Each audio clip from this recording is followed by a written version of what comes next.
Bom dia, meus irmãos, tudo bem? Graça e paz. Hoje é quinta-feira, dia 11 de abril, véspera do nosso Face. Amanhã começamos o nosso Face a Face de homens. E essa semana a gente tem conversado de algumas áreas aí que os homens devem se fortalecer. Na segunda-feira, a gente falou um pouquinho a respeito da cultura e a sociedade influenciando as nossas vidas, que a gente não deve permitir que a cultura e a sociedade influenciem nem a nossa vida, nem a vida da nossa família. Nós, como homens, devemos nos posicionar. Na terça-feira a gente falou sobre tomar decisão. A decisão mais importante que um homem pode tomar na vida é aceitar Jesus. E a segunda decisão é se tornar um marido. E ontem nós falamos a respeito de não nos deixarmos enganar. Como o inimigo ele tenta usar o pecado, fazer com que o pecado pareça algo normal, para que nos engane e faça com que a gente caia no pecado.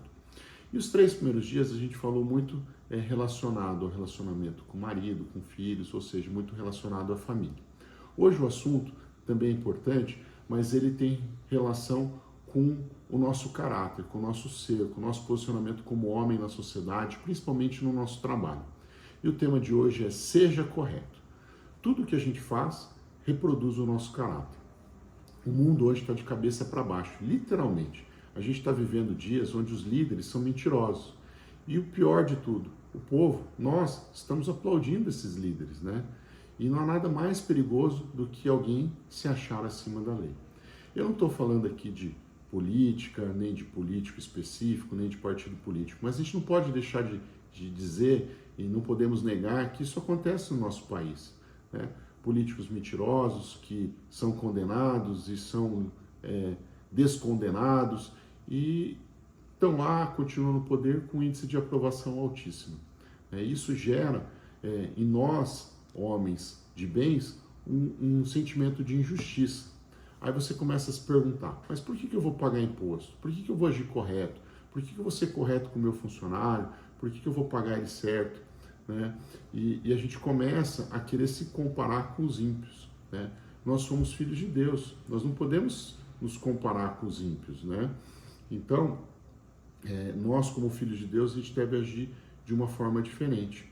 Não ficar pensando se a gente vai ser punido ou não, se a sociedade é uma sociedade que beneficia ladrões. A gente tem que fazer o que Deus manda que a gente deve fazer. Em 1 João 5, 18 a 19 diz: sabemos que todo aquele que é nascido de Deus não vive em pecado, porque quem é nascido de Deus guarda a si mesmo, e o maligno não pode tocar nele. Sabemos que somos de Deus e que o mundo inteiro jaz no maligno.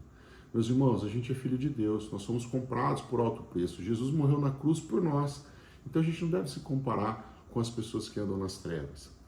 Em Deuteronômio 16, 20 diz: siga a justiça, somente a justiça, para que vivam e herdem a terra que o Senhor, seu Deus, lhe dará. Eu creio nessa promessa. Eu creio que a nossa justiça não está aqui na terra.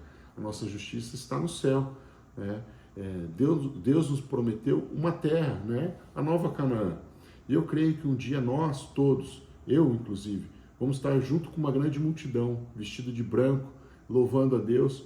E um dos anciãos vão perguntar: quem são esses? Vão perguntar quem somos nós, né, que estamos lá. E quem está sentado no trono vai responder, como está em Apocalipse 7, 14 a 17. Estes são os que vêm de grande tribulação, que lavaram suas vestes e as alvejaram no sangue do Cordeiro. Por isso estão diante do trono de Deus e o adoram de dia e de noite no seu santuário. E aquele que está sentado no trono estenderá sobre eles o seu tabernáculo. Jamais terão fome, nunca mais terão sede. Não cairá sobre eles o sol, nem qualquer outro calor forte, pois o Cordeiro que está no meio do trono os apacentará e os guiará para as fontes de água viva. E Deus lhes enxugará dos olhos toda lágrima. Amém, meus irmãos? Eu creio nessa promessa, eu creio que um dia nós estaremos na Nova Jerusalém, louvando e engrandecendo o nome do nosso Deus. Mas para isso, a gente tem que agir com retidão. A gente tem que fazer como Jesus nos ensinou.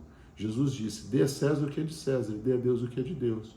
Então a gente deve pagar os nossos impostos, a gente deve tratar corretamente os nossos funcionários, registrá-los, pagar os direitos, agir de forma correta com ele, com os nossos fornecedores, com os nossos clientes. Não porque os outros fazem assim ou os outros fazem assim, porque nós somos filhos de Deus. E que as pessoas possam ver o Evangelho de Cristo nas nossas vidas, no nosso dia a dia, no nosso trabalho. E eu creio, meus irmãos, que nesse face a face, que vai se começar amanhã, cada um desses homens que irá servir, eles vão estar lá de pé, orando, e as pessoas que vão estar lá fazendo face vão poder olhar nesses homens e ver referência de homens que servem a Deus, referência de homens que fazem o que é certo, porque eles obedecem a Deus, porque eles amam a Deus. Vamos orar, meus irmãos? Senhor Deus, obrigado, Pai, pela Tua palavra. Obrigado porque a Tua palavra é vida e é viva em nossos corações. Senhor, nós cremos, ó Pai, que o Senhor é o Deus do ouro e da prata, o Senhor é o Deus de tudo que há, Pai. E que o Senhor, ó Pai, possa nos capacitar para que a gente tenha o entendimento de que tudo que a gente faz para o Senhor. A gente não está fazendo para homens. E que a gente possa ter esse entendimento e procurar fazer o melhor, para que Teu nome seja glorificado. Não porque somos bons, mas porque nós amamos o Senhor, ó Pai, e que a gente possa agir de forma correta no nosso trabalho, nas nossas atividades, em tudo que a gente fizer, e que as pessoas possam ver integridade em nós e que possam ver Cristo em nós. É no nome de Jesus que eu oro. Amém. Obrigado, meus irmãos, Deus abençoe, e amanhã a gente vai estar com uma palavra aí antes do Face, e espero encontrar todos vocês lá no Face, porque Deus tem algo sobrenatural para nós nesse face a face. Um abraço.